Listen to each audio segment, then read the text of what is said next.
Hello everyone, today we will talk about how to fix or how to solve the problem of too many operations. On the application of Chase Mobile, we go to settings. In this page, we go to apps, default apps, app settings. On above, you will search about Chase Mobile and you will click. Here in this page of app info, you will click on first stop and you will click OK. Here you will enter to the window of storage.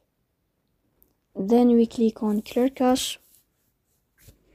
But pay attention, don't click clear data because that can delete your account. Here you will go to Play Store. You will search about the application of Chase Mobile. Then you can uninstall your app and you can install it again. So please don't forget to support us by like and subscribe.